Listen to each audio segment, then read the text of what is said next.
Okay, magandang gabi po sa inyo lahat mga kababayan. Welcome sa Best. Yun ha. Ay, marami po kasi nagsasabi, no? Marami tayong nakikita mga post na sinasabi na pumayag na daw ito si Bongbong Marcos na ituloy na ang impeachment. Kanina, doon sa Ambos interview, sa kanya, nandun sila sa may, I think, nasa Leyte yata sila, sa Leyte. Nagkaroon po ng ambush interview kay BBM at ito po ang kanyang sinabi patungkol sa impeachment. Okay? So your thoughts on JPE's thoughts on impeachment and the INC rally? Well, you know, JP is one of our best legal thinkers in the country, and he's right. There is a consequence to. There will be a precedence, and it will be very problematic. But but I still think that now, even if Congress is mandated to process this, Congress doesn't have the House doesn't have a choice, and the Senate doesn't have a choice once these impeachment complaints are filed. But I don't think that now is the time to go through that. So, paubayan na muna natin sa ating. Total, as a practical matter, papasok na tayo sa campaign period. Wala ng congressman, wala ng senador dahil nangangampanya na sila. Hindi tayo makakapagbuo ng quorum. And so, as a practical matter, the timing is very. Okay, so ayan ha. Sinasabi niya, wala na raw congressman, wala senador, wala ng oras, dahil ang mga congressman at mga senador ay mga ngampanya na. Okay? Iba ang sinabi niya noong una kaysa sa ngayon. Noong una sabi niya ayaw niya ng impeachment dahil hindi daw wala raw maitutulong sa buhay ng mga Pilipino. Maraming problema ang bansa. Sayang ang oras. Matatali ang Kongreso, matatali ang Senado. Yan po ang kanyang sinabi. Direkta tutol siya. Hayagang sinabi niya na tutol siya sa impeachment. Nakikiusap siya sa mga congressman na wag ituloy ang impeachment. Pero ngayon, mukhang iba nga ang kanyang sinasabi. Kung i-analyze natin, parang pabor na nga siya. Okay? Ngayon, ang tanong natin, bakit siya ng iba ng tono? Parang lumalabas na may impact sa kanya itong sinabi ni Enrile patungkol sa naging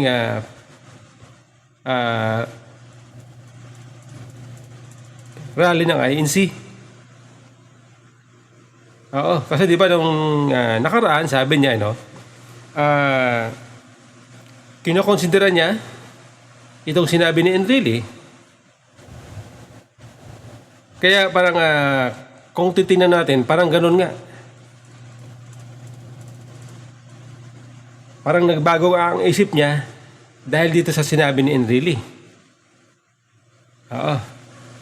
Ngayon, dito sa sinabi niya ngayon na wala ng oras, wala ng congressman, wala ng senador.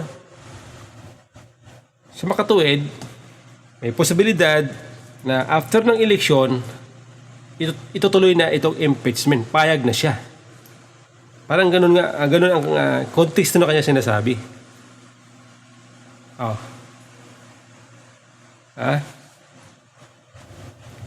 Kaya nakita natin na may impact sa kanya. Tama siya. Dahil sa sinabi ni Enrile, nagbago ang kanyang isip. Sa makatuwid, wala siyang paninindigan talaga. Wala siyang isang salita. Oo, yung paninindigan ng isang presidente ay wala sa kanya. Kaya nga, kitang-kita natin na nung nangako siya kay BP Sara na itutuloy ang polisiyan ni Pangulong Duterte na war on drugs, nagbago yan. Yung sinasabi niya na maging iniminuan, Prince to all iniminuan siya pagdating sa kanyang foreign policy, nagbago rin yan. Yung kanyang polisiya na unity, calling for unity, nagbago rin yan. Wala yan, hindi yan natupad. Kaya, pinapakita lang ni Bongbong Marcos na mahina siyang leader. Dahil, pwede pa lang magbago ang isip niya kapag mayroong nagkomento na ibang tao. Wala siyang sariling pananaw. Wala siyang sariling desisyon sa mga issue. Kaya parang tama nga ito mga post na mga iba't ibang mga tao sa social media. Parang tama nga sila, may puntong nga sila kung pagbabasihan itong sinabi ni Bongbong Marcos. Di ba? Mga kababayan.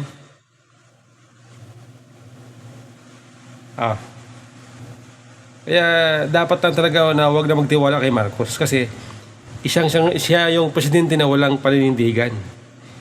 Malayong malayo siya kay Tatay Digong. Si Tatay Digong, sinabi ni Tatay Digong, ipalibing ko si Marcos. Ginawa niya. Di ba nung kumpanya noon, 2016, pinangako ni PRD, ipapalibing niya, pag siya nanalo, ipapalibing niya itong matandang Marcos. Tinupad niya.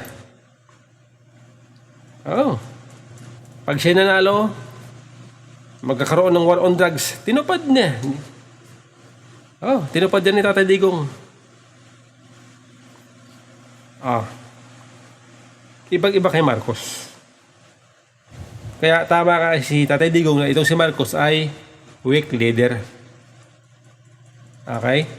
Weak leader. Di po ba? Mga kababayan ito po, pag-usapan din po natin itong kanina kasi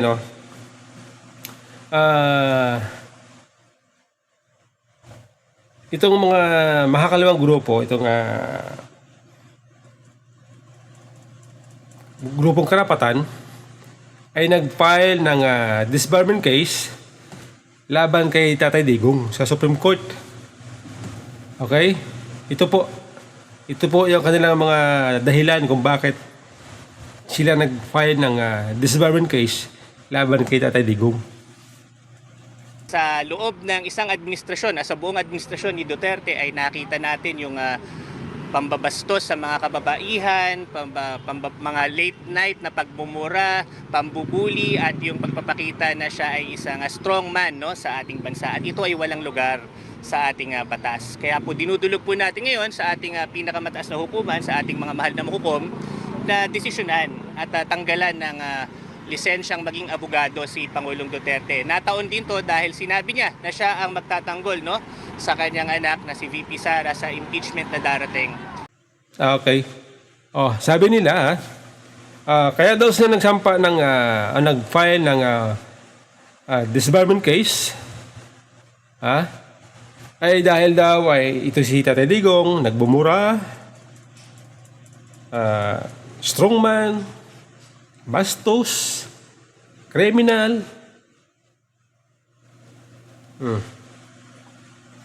Yun ang mga dahilan sinasabi nila. Ngayon, alam natin na ito si Tatay Digong, meron pa lang ganyan na siya. Naging presidente, presidente, gano'n na siya. Gano'n na po ang karakter ni Tatay Digong. Ang tanong, bakit ngayon na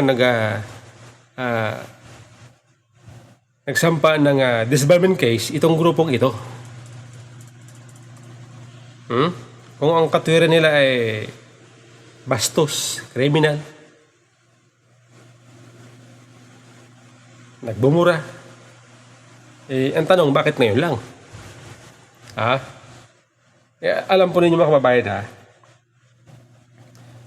sa tingin ko ay yan po ay madidismiss lang. Ha? Dahil yung sinasabi nilang kriminal, si Tatay Digong, ang tanong, meron bang conviction? Meron bang conviction mula sa korte? Sa husgado? Para masabi na kriminal si Tatay Digong? Yung war on drugs, yun po ay pulisiya. Policy po yun. Kung maraming namatay dahil sa war on drugs, yun ay dahil sa trabaho ng pulis, ipatupad, trabaho ng pulis, kailangan gampanan ng pulis ang kanilang trabaho. Para sa ikabubuti ng lahat ng Pilipino. Tapos ito, mga ito sasabing kriminal daw, nasaan ang conviction mula sa korte? Diba? Alam po ninyo ako nakikita ko dyan kung bakit ngayon lang sila nagsampa ng disbarment case sa Supreme Court ay dahil takot sila kay Tatay Digong dahil si Tatay Digong kabahagi ng legal team ni BP Sara na harap sa impeachment. Yun po yun. Takot po ito mga karapatan na ito kay Tatay Digong dahil alam po nila na itong si Tatay Digong ay magaling na abogado, experience na piskal, naging mayor, naging presidente. Alam na ni Tatay Digong kung paano banggain itong mga binabato nila kay BP Sara na patungkol sa confidential fund. Dahil bilang presidente, bilang naging mayor, alam po ni Tatay Digong yan kung paano ginagamit itong confidential fund. Kaya nga may mga piatos-piatos. Dahil kailangan gawin yon sa intelligence dahil pag hindi ginawa yon ay may mapapahamak ang buhay ng informante ng gobyerno.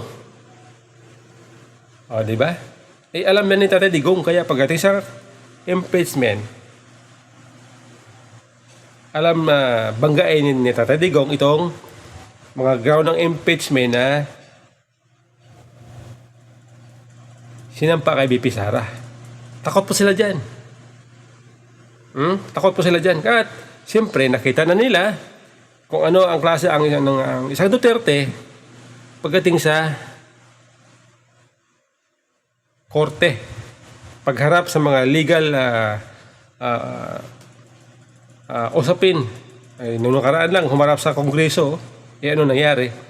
Di ba nagbukas sila mga grade 1? Nung hinarap sila ni Tatay Digong, nagbukas sila mga grade 1. Yung iba, yung mga congressman doon, pagka ibang resource person, ibang witness, pag tinanong nila, dapat sagot yes or no. Yes or no, yes or no. Pero kay Tatay Digong, hindi yan umubra. Hindi yan umubra kay Tatay Digong. Kaya doon po siya natakot. At isa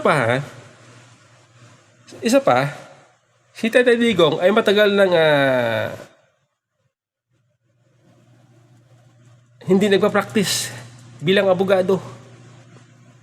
At masasabi natin na retired na siya bilang lawyer sapagkat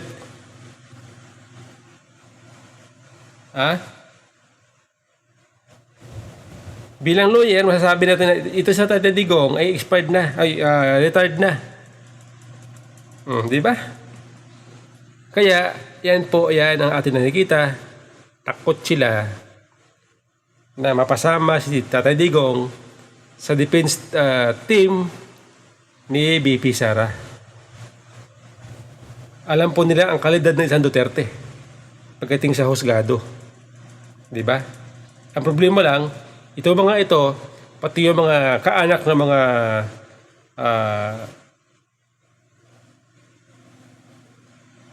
biktima ng AG Kikuno, eh, isinama nila.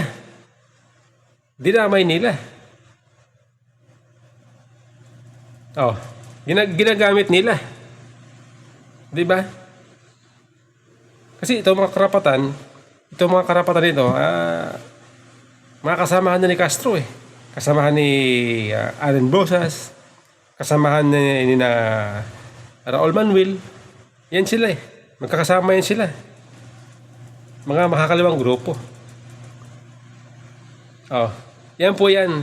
Yan po ang ating nakikita na dahilan kung bakit nag-file sila ng disbarment case para si Tatay Digong ay hindi mapasama sa defense team. Kasi nga alam nila eh, magiging madugo ang laban pag ganyan si Tatay Digong. Unang-una, may impluwensya. Doon po sila takot.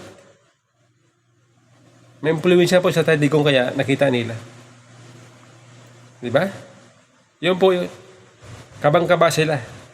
Lahat gagawin nila. Huwag lang mapasama si Tatay Digong. Lahat gagawin nila para lang matanggal si BP Sara sa pwesto. Dahil pag natanggal si BP Sara, di hayahay sila. Dahil kung noong panahon ni Tatay Digong, hirap na hirap itong mga ito, nangunti sila, humina sila, pero ngayon sa panahon ni Marcos, lumakas sila ulit. Pag si BP Sara ang naupo, baka tuloy silang mabura. Kaya, pinagawa nila ang lahat para mapigilan itong Sara Duterte, si BP Sara na maupo sa Malacanang. Kaya nga ang kahilingan ni Franz Castro, sana wag siya manalo. Sana daw wag manalo si BP Sara.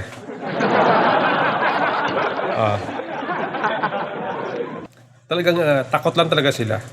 Yun po yun. Kunwari lang, ay kasi natsimpo lang na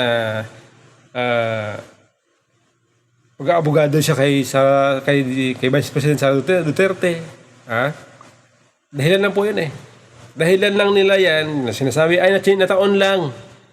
Nataon lang na abogado siya ni Sara Duterte. Kunyari lang yun. Ang totoo, takot talaga sila. Diba? Ganun po yun. Mga kababayan.